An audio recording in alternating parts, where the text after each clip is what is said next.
쫓아오던 햇빛인데 지금 교회당 꼭대기 십자가에 걸렸습니다.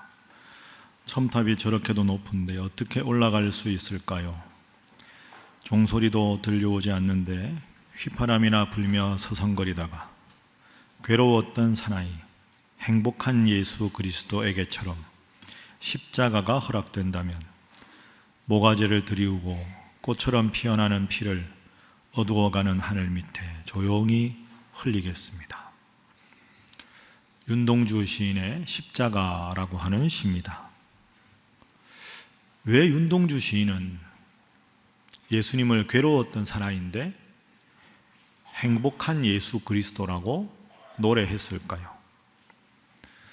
더구나 윤동주 시인 스스로도 시의 마지막에서 이렇게 고백합니다.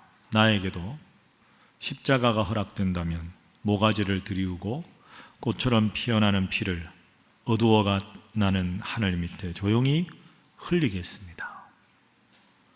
여러분, 십자가는 낭만적인 것이 아닙니다.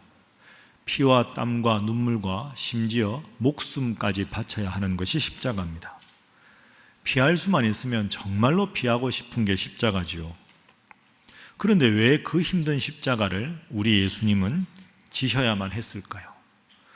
그리고 그 십자가를 지신 예수님에 대해서 그 시인 윤동주는 왜 행복한 예수 그리스도라고 노래하고 있을까요? 오늘은 종려주일입니다. 예수님께서 나귀를 타시고 예루살렘 성에 입성하신 날이지요. 예수님께서 예루살렘 성에 입성하실 때 수많은 무리들이 좌우에 늘어서서 예수님께 호산나 호산나 주여 구원하소서 하면서 열렬하게 환영했던 그날을 기억하는 주일이 종려주일입니다. 그리고 오늘이 지나서 금요일 예수님 십자가에 못 박혀 돌아가십니다. 그래서 이번 한 주간이 고난주간이라 우리는 그렇게 지키고 있습니다. 그래서 오늘 이 시간에는 종려주일을 맞이해서 그 당시에 보여주셨던 예수님의 모습과 오늘 하나님을 믿는 우리가 살아가는 모습을 한번 대비해서 우리의 신앙의 모습을 돌아보는 시간으로 갖겠습니다. 그래서 오늘의 설교의 주제는 십자가입니다. 그리고 내일부터 한 주간 특별 새벽 기도에 묵상할 주제도 십자가입니다. 그래서 한 주간 고난주간 특별 새벽 기도회 도입 설교다 이렇게 여러분이 이해하시고 오늘 주보 속에 넣어드린 간지를 보시면서 지금부터 한 장면 한 장면 그 종려주일의 모습을 한번 기억해 보도록 하겠습니다. 자, 첫 번째는 당시의 무리들이 예수님께 호산나 호산나 하고 외쳤습니다.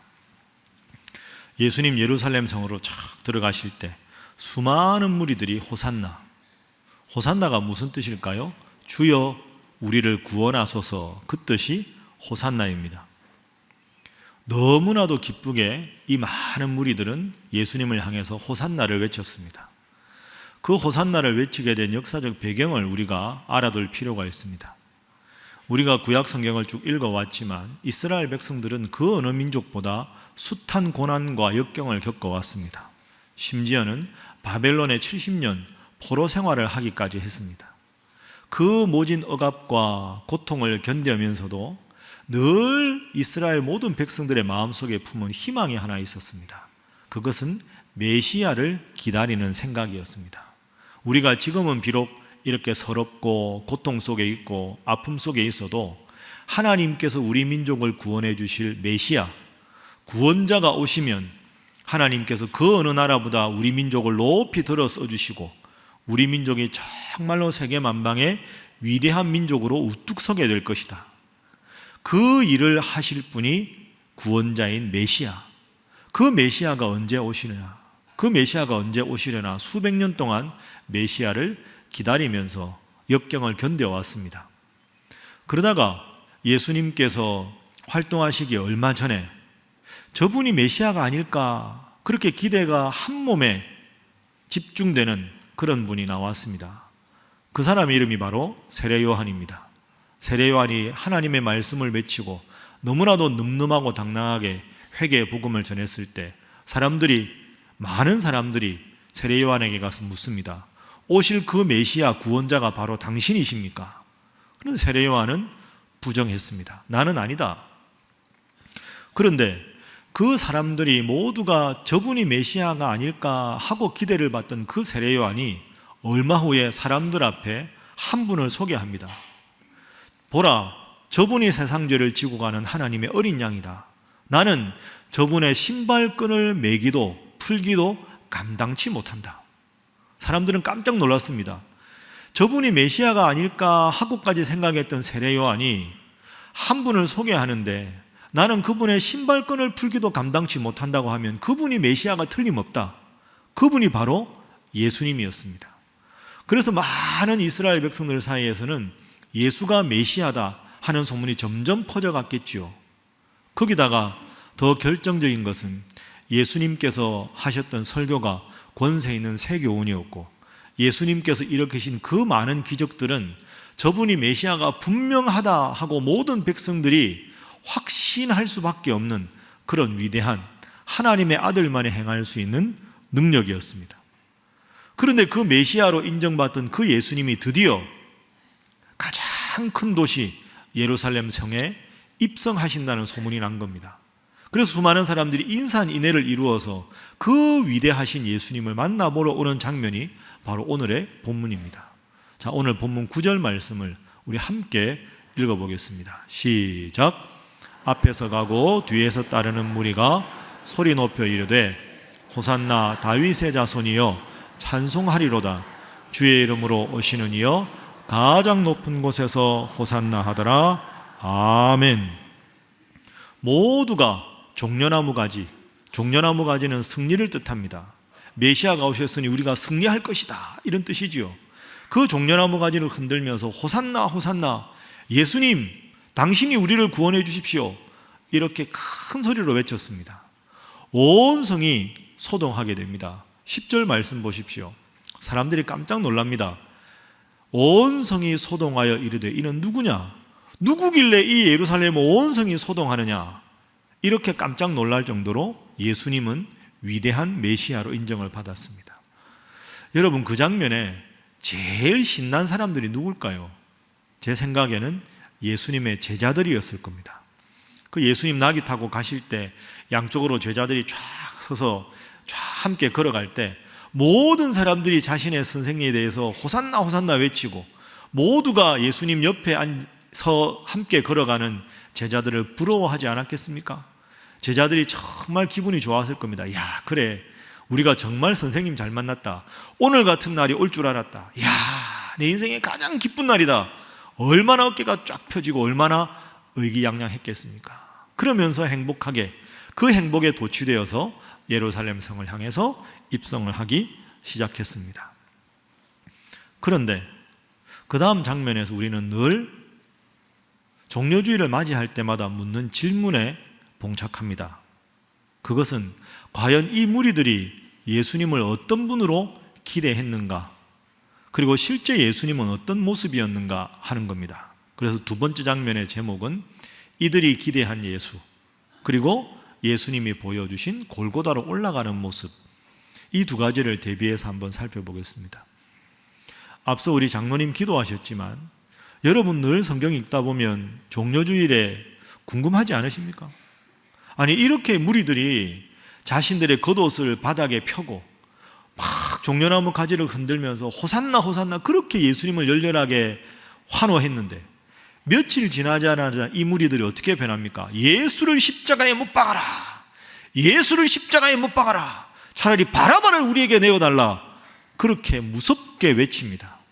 불과 며칠 전에 예수여 우리를 구원해 주십시오, 그렇게 환호하던 무리들이 예수를 십자가에 못 박아라, 어떻게 그렇게 태도가 돌변할 수가 있습니까? 소수의 무리들이 부추겨서 그랬을까요? 그러면 그 소수의 무리들을 제외하고 오늘 보여준 이 많은 무리들이 왜 가만히 있었을까요? 이상하지 않습니까? 그리고 이 당시에 그렇게 예수님을 호산나 호산나 외치던 무리들은 다 어디로 숨은 것일까요? 도대체 며칠 만에 이렇게 무리들의 태도가 급변한 것, 우리가 어떻게 이것을 받아들여야 할까요? 그것은 분명한 이유가 있습니다. 그것은 이들이 예수님께 기대했던 메시아와 예수님이 직접 보여주셨던 메시아 상이 달랐기 때문입니다. 자, 호산나라는 단어가 무슨 뜻이라고 말씀드렸습니까? 주여 구원하소서, 이런 뜻입니다. 그런데 여러분, 여기서 주여 구원하소서의 구원은 우리는 영적인 의미로 생각하지만 영적인 의미만 있는 게 아닙니다. 이 구원이라는 말은 정치적으로 속박에서 풀어주는 것도 해방도 구원입니다. 그러니까 이 무리들이 예수님께 기대한 것은 주여 구원하소서라는 뜻은 예수여 우리를 지배하고 있는 로마의 속박으로부터 우리를 정치적으로 해방시켜 주십시오, 이 뜻입니다. 이들이 예수님께 기대한 것은 정치적인 해방자 예수였습니다. 그런데 우리가 알다시피 예수님은 그런 모습을 보이지 않으셨습니다. 오늘 본문의 배경은 이 종려주일이 시작되는 이때가 이스라엘의 가장 큰 명절인 유월절 초반입니다. 그럼 유월절이 되면 이스라엘 사람들이 대부분 예루살렘으로 모입니다.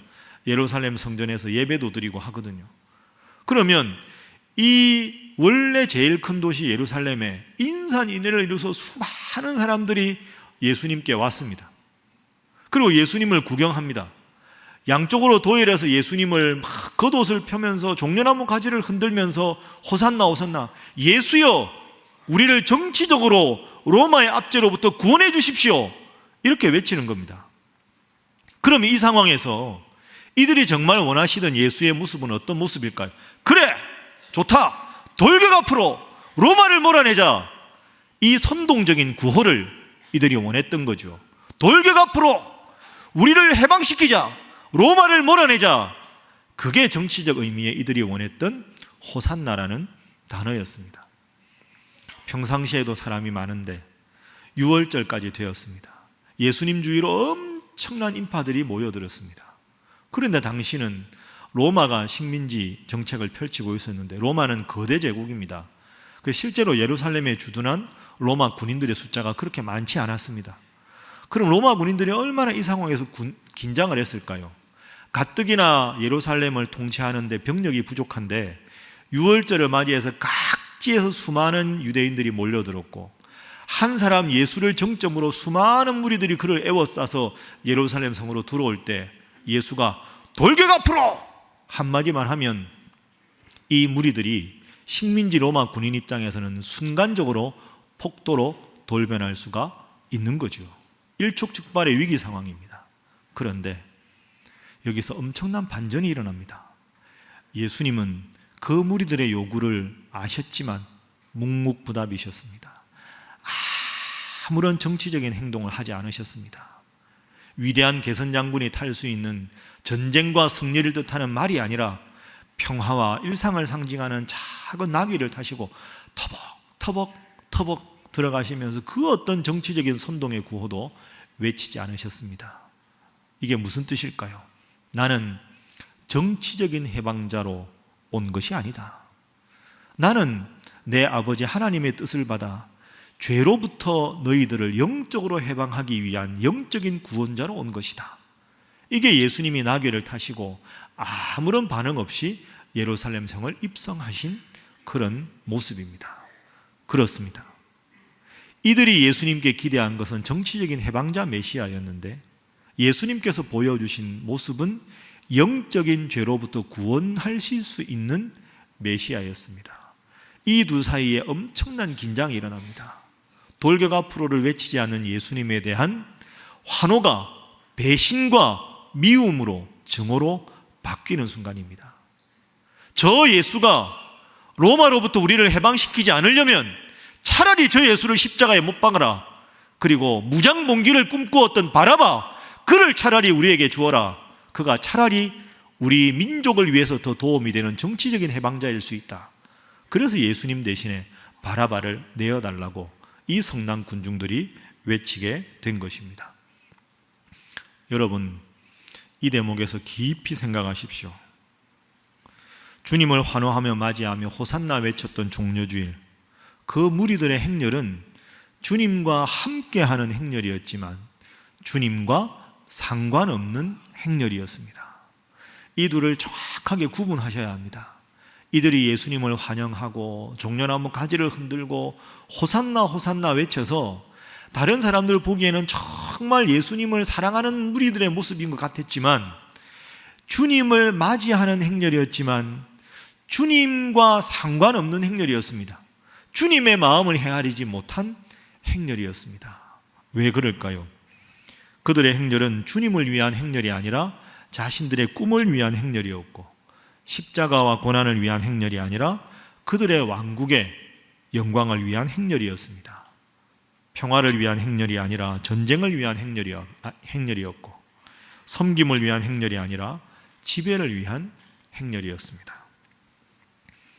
자, 그래서 오늘 이 종려주일의 의미를 이렇게 우리가 규정한다면, 오늘 종려주일을 맞이하는 우리에게 본문은 묻고 있습니다.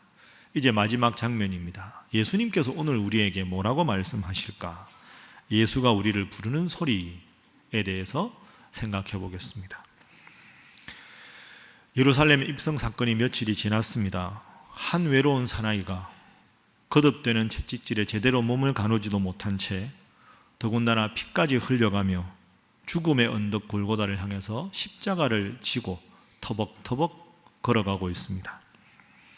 그를 따르는 행렬에는 무리들이 거의 없습니다. 호기 있게 외치던 그의 제자들도 다 뿔뿔이 도망을 가버렸습니다.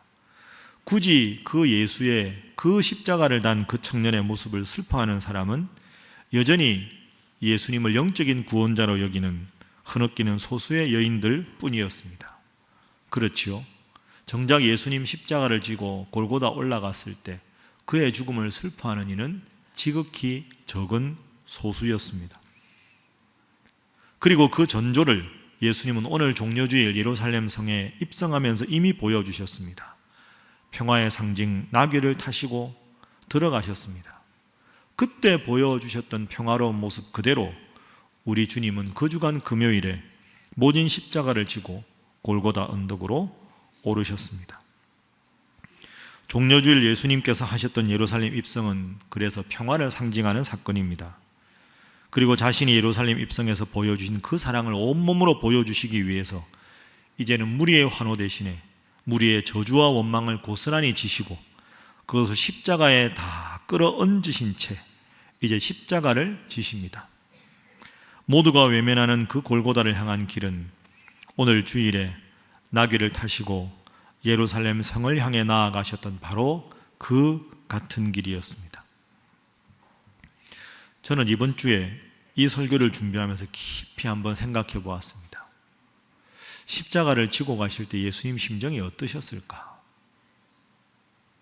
그보다 더 예수님 십자가에 돌아가시기 전에 목요일에 겟세마네 동산에 올라가셔서 밤이 맞도록 기도하셨는데 그때 예수님 심정이 어떠셨을까?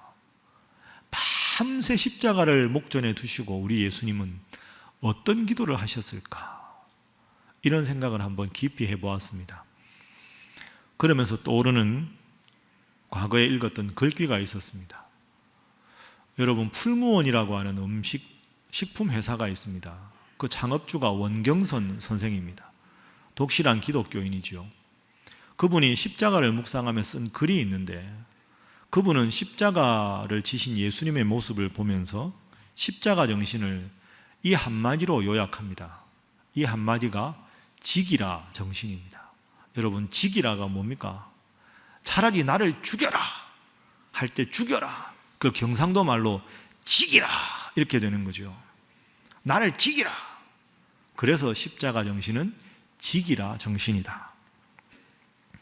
다소 희화한 느낌이 들지만 저는 이것이 십자가의 본질이라고 생각합니다. 주님 겟세마네 동산에서 밤이 맞도록 기도한 게 이것이죠. 아버지, 십자가 참 부담스럽습니다. 십자가에서 죽다니 끔찍합니다. 또 기도하시고 또 기도하시고 또 기도하셔도 기도하면 기도할수록 십자가를 지는 것이 아버지 하나님이 자기를 향한 뜻이라는 걸 분명히 깨닫습니다. 그리고 겟세마네 동산에 기도를 마치고 내려오시기 전에 예수님 이렇게 결단하셨겠죠. 주님, 하나님 아버지, 알겠습니다. 제가 정말 이 십자가를 회피할 수 없다면 이 십자가를 지겠습니다. 그 마음으로 내려오셨겠죠. 자신을 십자가에 매달기 위해서 두 눈을 부릅뜬 많은 무리들을 향해서 예수님 이런 마음이셨겠죠. 그래, 날 죽여라, 지기라.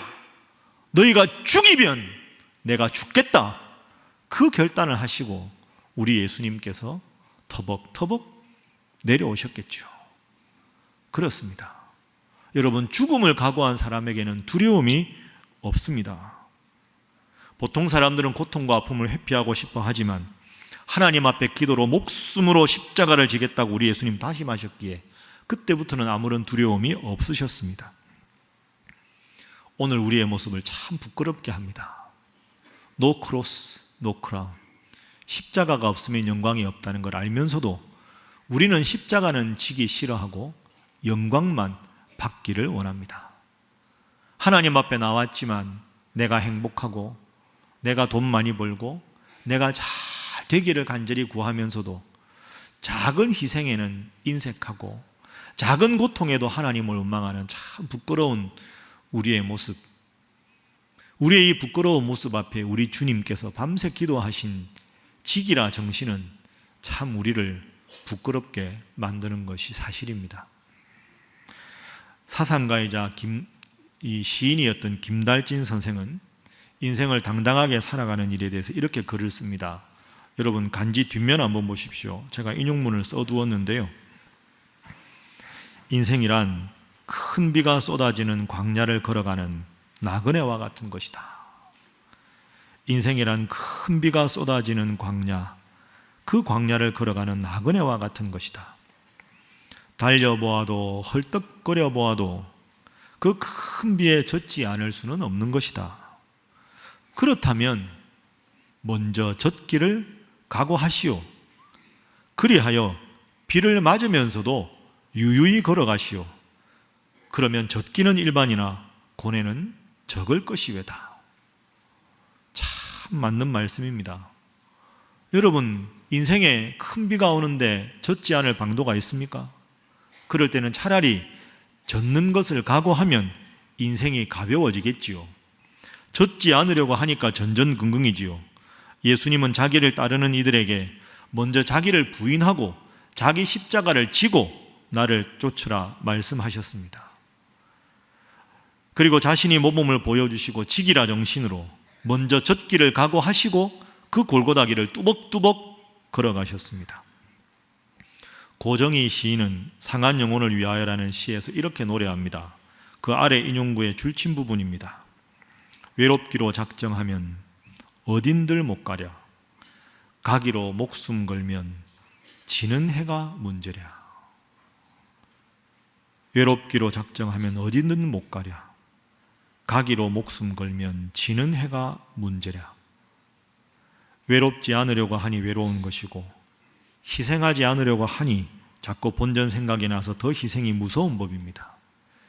직이라 정신이라면 무서울 것이 없겠지요. 모두들 높아지고 번영하고 수고하지 않으려는 시대에 우리 예수님 나귀를 타시고 예루살렘 성에 들어가시면서 그 어떤 대중의 환희에도 아랑곳하지 않으신 것처럼 우리도 그렇게 살아갈 수 있다면 우리가 만나는 인생의 고통이 무엇인들 무섭겠습니까? 오늘 이 시대는 어쩌면 예수님과 점점 멀어지는 시대, 예수님을 잃어가고 있는 시대라고 생각합니다. 여러분, 예수님이 십자가를 지실 때 모든 사람들은 예수님을 패배자라고 생각했습니다. 제자들도 전부 뿔뿔이 도망을 가버렸습니다. 참 외로운 길이었습니다. 극한 대비 아닙니까? 사람들이 원하는 그 길을 걸어가는 것처럼 사람들이 여겨질 때는 구름대 같은 예루살렘 입성의 무리들이 모였는데 하나님 원하시는 길을 갈 때에는 그 무리들이 전부 예수를 십자가에 못 박으라고 외칩니다. 여러분, 이 절묘한 대비를 기억해 보십시오. 예수님은 왜 십자가를 지셨을까요? 하나님과 예수님과 무리들을 생각하십시오. 예수님의 관심은 무리들이 아니었습니다. 하나님이었습니다. 나를 보내신 분이 아버지기에 아버지의 뜻대로 내가 살아가는 것이 내가 해야 될 일이라는 것이 예수님의 겟세마네 기도의 가장 분명한 확신과 소명이었습니다. 그러니 호산나를 외치던 자들이 예수를 십자가에 못 박으라고 외쳐도 그 호산나의 배신에도 예수님은 상관하지 않으시고 뚜벅뚜벅 자신의 길을 걸어갈 수 있었습니다. 내 아버지가 나에게 원하시는 길을 걸어가는 것, 그게 인생의 본분이니 나는 그 길만 걸어가겠다. 대중의 그 어떤 환호에도, 그 어떤 비난에도 아랑곳하지 않겠다. 이게 예수 그리스도의 33년 십자가의 길이었습니다. 오늘 우리에게 주는 메시지가 바로 이것 아니겠습니까? 현대 문명은, 그리고 이 문명 속에 살고 있는 우리들은 하나님과 나의 관계보다는 나와 너의 관계, 나와 세상, 나와 사회관계를 끊임없이 생각합니다. 사람들의 환호에 기뻐하고, 사람들의 작은 비난에도 고통스러워하고, 조금의 섭섭함에도 마음이 아프고, 나는 조금도 희생하고 싶지 않고, 본질적인 관심이 어느덧 나와 세상이 되어버렸습니다. 그러나 이 고난주간을 맞으면서 주님은 다시 한번 우리에게 말씀하십니다. 본질적인 인생의 관심은 나와 세상의 관계가 아니라 나와 아버지의 관계가 되어야 한다. 예수님 십자가에 죽으실 때 모든 사람들은 예수님을 떠났습니다. 경멸했습니다. 내가 하나님의 아들이면 십자가에서 뛰어내려 보아라. 완벽한 절망의 자리였습니다. 그러나 위대한 반전이 일어납니다. 하나님 앞에서만 바로 서기를 원했던 그 예수님은 십자가에 달려 돌아가실 때 완벽한 패배의 자리 같았지만 3일 만에 그 십자가를 딛고 부활의 주님으로 이기셨음을 믿습니다. 그게 성경에 말하는 신비요 역설입니다. 모든 뿔뿔이 흩어져 도망갔던 제자들이 목숨 걸고 예수님의 부활을 말씀하기 위해서 복음의 순교자로 부활하게 되었습니다. 세상이 원하는 내 모습, 세상 쫓아가는 내 모습이 아니라 호산나를 외치든 십자가에 못 박으라고 외치든 그것에 아랑곳하지 않고, 지금 당장은 패배하는 것처럼 보여도 오직 아버지 하나님 원하시는 그 길, 그 길을 걸어가는 것이 인생의 가장 중요한 본질적 관심이라는 것을 오늘도 예수님은 침묵 가운데 우리에게 보여주고 있습니다. 사랑하는 신일의 성도 여러분, 이것이 고난주간의 의미입니다. 세상 속에서 살아가지만 세상에 속하지 않은 자로 하나님께서 내게 원하시는 것이 무엇인가 깊이 묵상하며 세상과 나의 관계가 아니라 하나님과 나의 관계에 주목해서 세상을 거꾸로 살아가고, 거꾸로 살아가는 자에게 주시는 위대한 역전의 희망과 그 승리를 이 세상 속에서 하나님 때문에 맛보시는 우리 사랑하는 신일의 모든 성도가 되시기를 주님 이름으로 축복합니다. 기도하겠습니다. 외롭기로 작정하면 어딘들 못 가랴. 가기로 목숨 걸면 지는 해가 문제랴. 주님, 오직 하나님만 바라보며 무리의 환호에 아랑곳하지 않으시고 뚜벅뚜벅 십자가만 바라보며 나아가셨던 예수님을 이 시간 생각합니다. 전쟁과 세속적 승리의 상징인 말을 타시기보다 평화와 일상의 상징인 나귀를 타시고 끝까지 예루살렘 성을 향해 나아가시고 골고다로 나아가셨던 우리 예수님을 본받게 하여 주옵소서. 또다시 종려주의를 맞이하고 고난주간을 맞이하면서 이제는 내가 잘되기 위해서라면 다른 사람의 아픔과 고통에 아랑곳하지 않는 저희의 삶의 태도를 버리게 하여 주옵소서. 이제는 예수님처럼 내 삶의 십자가를 사랑하며 부둥켜 안고 우리 하나님 주시는 따뜻한 눈길에만 주목하게 하여 주옵소서. 이 점을 미리 알아차리고 십자가에 달려 돌아가신 그 예수님을 향하여 행복한 예수 그리스도라고 영적인 감수성으로 시를 썼던 윤동주 시인의 그 영적인 감수성을 저희에게도 허락하여 주옵소서. 주님 다시 오실 때까지 좁은 길, 주님 원하시는 십자가의 길을 참 기쁜 마음으로 주님 품에 안기는 그날까지 십자가의 길 뚜벅뚜벅 걷는 우리 사랑하는 신일의 모든 성도들 되게 하여 주옵소서. 예수님의 이름으로 기도하옵나이다. 아멘.